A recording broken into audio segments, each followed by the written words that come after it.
এতটা ডেকোরেশন, এতটা অ্যারেঞ্জমেন্ট করলি কি করে? বাইরেও তো দেখলাম কত স্টাফ, বাপরে বাপ। আর এই তুমি বলছিলে তেমন স্টাফ নেই। বস বলছি।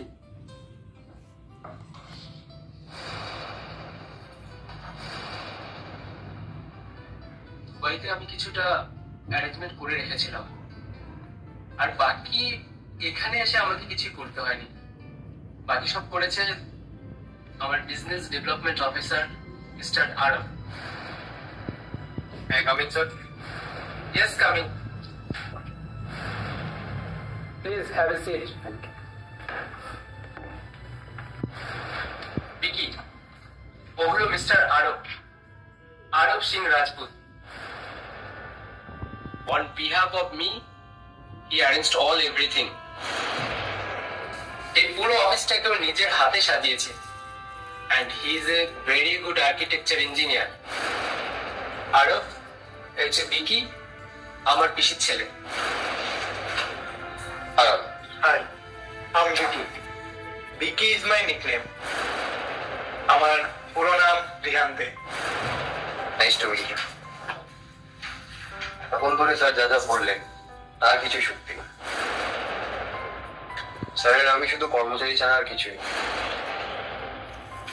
স্যার দুবাই থেকে যেরকম যেরকম ইনস্ট্রাকশন দিতেন আমি তেমন তেমন কাজ করতাম, আর কিছু। আরে না, তুমি না থাকলে তো আমি এখানে বিজনেস করার যে প্ল্যানটা আমার মাথায় আসতো না। আর তোমার কথাতেই বিশ্বাস করে তো আমি মোটিভেটেড হয়ে দুবাই থেকে কলকাতায় ব্যাক করেছি। One minute. আমি তোমাদের কথাবার্তা কিছু বুঝতে পারছি না। তুমি আরবের কথায় দুবাই ছেড়ে চলে এলে? হ্যাঁ, আমি তো মিস্টার আরবের কথায় দুবাই থেকে এখানে এলাম, অত হাই প্রোফাইল জব ছেড়ে, আর এখানে নতুন বিজনেস স্টার্ট করলাম। তোমার আরবের সাথে আলাপ কোথায়? ওখানে আমি যে কোম্পানিতে চাকরি করতাম, একদিন ওই কোম্পানির হয়ে সাইট ভিজিটে গিয়েছিলাম একটা রেস্টুরেন্টে। ওখানে যখন কাজ করছিলাম তো ওই রেস্টুরেন্টেই আরব কফি খেতে এসেছিল, ওখানেই আমাদের দেখা। স্যারকে দেখলাম ওখানে একটা ইনভেনশন করে এসেছে, কিন্তু সেটাতে স্যারের নামও নেই। ওটা যে ইন্ডিয়ার একজন করেছেন সেটা কেউ জানে না, সবাই শুধু কোম্পানিরই নাম জানে। হ্যাঁ, কোম্পানি প্রফিট হবে বলেই তো লাস্ট 5 ইয়ার্স ধরে আমাকে 300 ক্রোর দিয়ে ওই কোম্পানিতে আমাকে আটকে রেখেছিল। এখন আমাদের চুক্তি শেষ, বাট ওরা এখন আমাকে 3000 ক্রোর অফার করছে। আমি এখন ওদের হাতে আর পা দেবো না। বাপরে, কিসব বলছো? তোমার ইনভেনশনটা কি?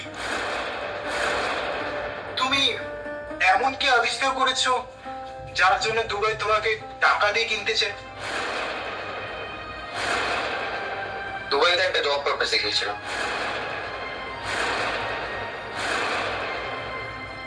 একদিন প্রচন্ড গরমে রোদে রোড সাইডে দেখলাম ছোট ছোট টি স্টল আর ওপেন রেস্টুরেন্ট, যেখানে একটা বড় ছাতা মিলিয়ে 4 জনের মতো বসার জায়গা। সেখানে দেখি সবাই মিলে চা কফি খাচ্ছে, এই গরমে উপোস মেজাজ হয়ে গল্প করছে নিজেদের পার্টনারদের সাথে। এরকম অনেকগুলো ওপেন রেস্টুরেন্ট দেখলাম। একটাতে গেলাম, চা অর্ডার করলাম, ওরা আমাকে ছাতার নিচে বসতে বলল। আমি বসলাম, বসেই অবাক হয়ে গেল। ছাতার ভেতর এসি লাগানো, অথচ চারপাশে খোলা। এসির হাওয়া শুধু ছাতার মধ্যেই সমাপ্ত। ব্যাপারটা আমাকে খুব অবাক করলো। সেখানে 1 কাপের বদলে আমি আর একটু কিছুক্ষণ থাকার জন্য 4 কাপ চা খেয়ে নিই। সেখানেই স্যারকে দেখলাম ছাতা সারাচ্ছে। কথায় কথায় জানতে পারলাম এই এসির ছাতার ইনভেনশন ওনারই আবিষ্কার।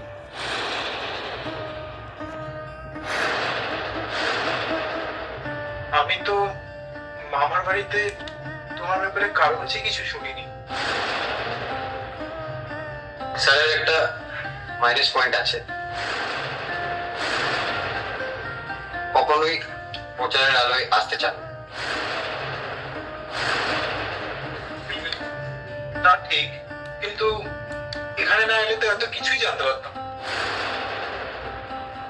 হ্যাঁ, ওদিন দেখা হওয়ার পর আরো বাবার নাম্বার নেয়, আমাদের সাথে কথা হতে থাকে। তারপর আরো একদিন হঠাৎ করে আমাকে বলে, স্যার আপনি দুবাইয়ের মানুষের জন্য এত ভালো কাজ করছেন, ইন্ডিয়ার জন্য কেন নয়? ঠিকই তো, কিন্তু আই থিঙ্ক এখানকার মানুষ এসবের কদর করবে না। শুরুতে প্রবলেম অবশ্যই, কিন্তু অসাধ্য না। কিন্তু আমি কিভাবে তোমাদের সাহায্য করব বুঝতে পারছি না। আমি আপনাকে সব শিখিয়ে দেবো, বুঝিয়ে দেবো। ওকে, তাই হবে। তবে পলকদা ভাই, 1 minute Riyan, with your permission আমাকে একটা কথা বলতে চাই স্যার। Yes please.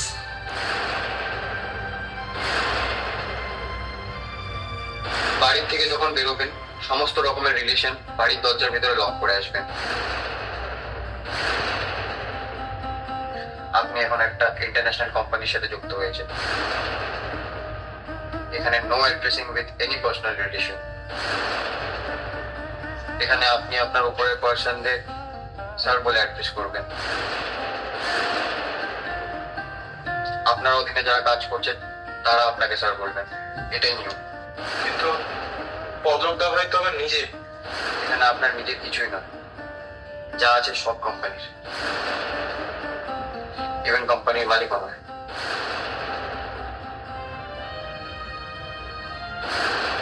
আপনি তো আমাকে ভয় পাইয়ে দিচ্ছেন। বিকি,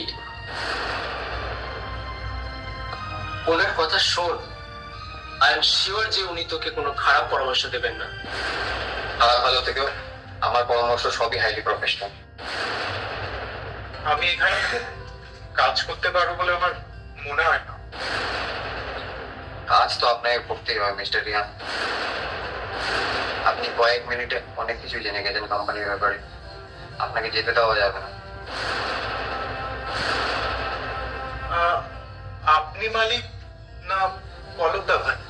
একটা কথা মাথায় ঢুকিয়ে নিন, এই কোম্পানিতে ঢুকছে কিন্তু ছাড়তে পারবেন না। আর একটা কথা মাথায় ঢুকিয়ে নিন, এই কোম্পানির মালিক আমার এক কথা 300 কোটির অফার ছেড়ে আমার সাথে জয়েন হয়েছে। আপনি এভাবে আমাকে ভয় দেখাচ্ছেন কেন? আপনি জয়েন করার প্রথম দিনই ছাড়ার কথা কেন বলবেন? এটা নেগেটিভ মানসিকতা, আর নেগেটিভ মানসিকতার মানুষরা যদি আশেপাশে থাকে তাহলে পরিবেশ খারাপ হয়ে যাবে। আপনি এই কোম্পানির উন্নয়নে কিভাবে কাজ করবেন সেটা দেখুন। তা ঠিক। দা ভাই, মানে স্যার, আমার না মাথাটা ঘুরোচ্ছে। আমি আজ যাবো, কাল আসবো। দেখ কি করবি, তবে আরবের কাছে আমার মান সম্মানটা নষ্ট করিস না। না না, আমি আসি তাহলে।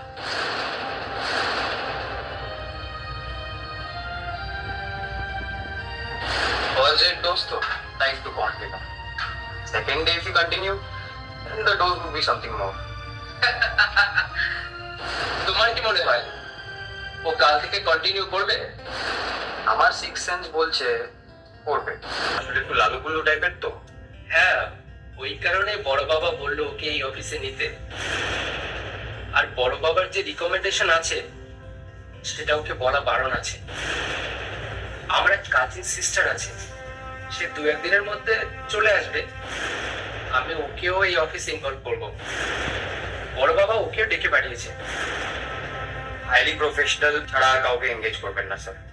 তুমি দেখো ওকে, she is too much talented, তুমি দেখলেই বুঝতে পারবে। তাহলে তো কোনো কথাই নেই। আজ আপনার অফিসিয়ালি ফার্স্ট ডে, একটা পার্টি কল করে ইভিনিং। বাট বিকি তো চলে গেল। ফার্স্ট ডে ওয়াকে ডেকে নিতে পারলো না, ওকে টাইম দিলাম। Okay, I will give him time. ওহো, বিকি ফোনটা ফেলে গেছে, ফোনটা দিন তো। Thank you. যাওয়ার সময় 2 কাপ চা পাঠিয়ে দিন। আপনারটা পাঠিয়ে দিচ্ছি।